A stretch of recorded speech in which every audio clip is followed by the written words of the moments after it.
ষষ্ঠ সদৌ অসম ৰাজ্যিক স্কোৱাছ চেম্পিয়নশ্বিপৰ শুভাৰম্ভ অসম স্কোৱাছ ৰেকেট সন্থাৰ উদ্যোগ ৯৫ গৰাকী স্কোৱাছ খেলুৱৈৰ সমাৱেশ উদ্বোধনী অনুষ্ঠানত উপস্থিত অসম পুলিচৰ যুটী আয়ুক্ত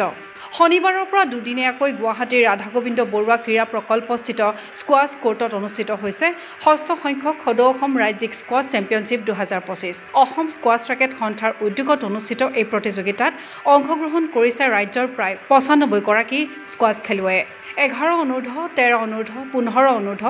17 অনূৰ্ধ্ব 19 অনূৰ্ধ্ব মেন ৱমেন আৰু MO35 আদি বিভিন্ন শাখাত খেলুৱৈসকলে ক্ৰীড়াংগনত উজাৰি দিছে শ্ৰেষ্ঠত্ব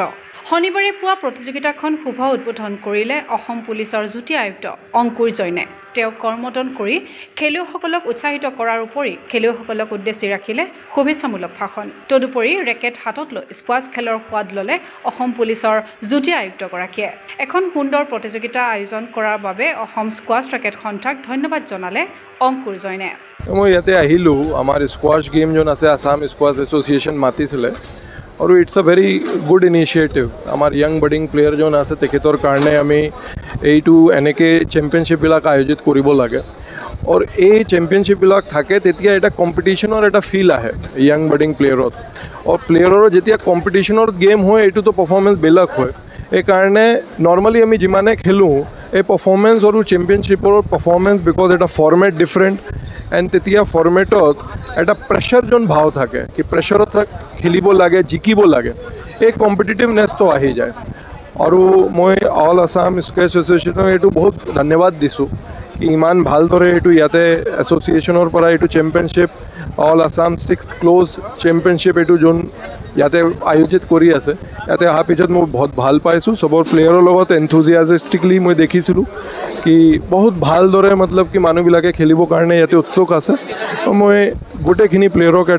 মই তৰফৰ পৰা এটা কংগ্ৰেচুলেটৰী মেছেজ দিছোঁ উল্লেখ্য যে প্ৰতিযোগিতাৰ প্ৰথম দিনা অনুষ্ঠিত হৈছে প্ৰায় 60ৰ পৰা 70খন মেচ দেওবাৰে আবেলি 3 বজাত অনুষ্ঠিত হ'ব ফাইনেলৰ মহাৰণ ৰাজ্যিক প্ৰতিযোগিতাখনৰ সন্দৰ্ভত জনালে অসম স্কোৱাছ ৰেকেট সন্থাৰ সম্পাদক ৰাকেশ তিৱাৰীয়ে এইবাৰ যে আমাৰ আসাম ষ্টেট ক্ল'জ championship 6th all Assam state ক্ল'জ championship we have got A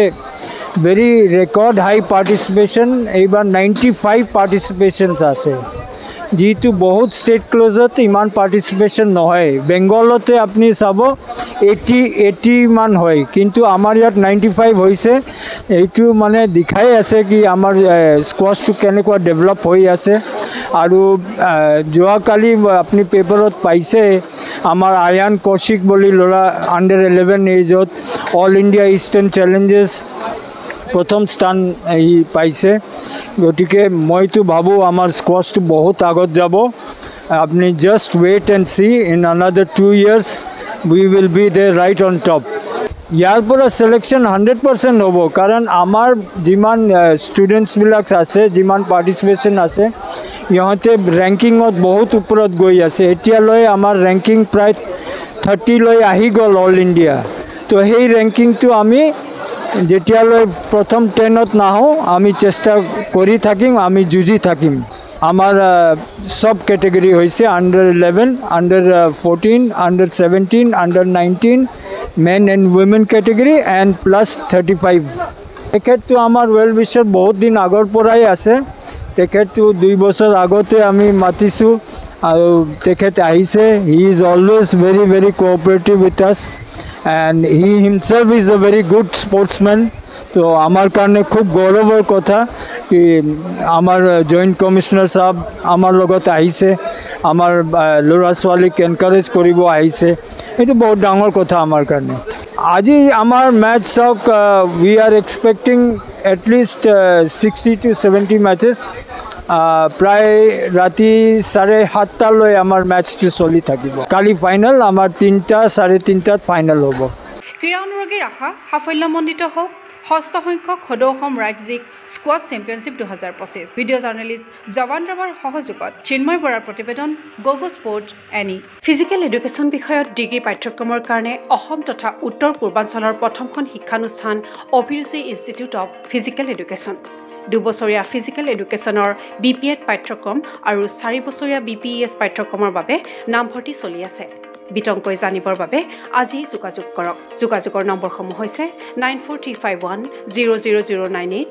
7002 33540 887652109 website www.aipguwahati.in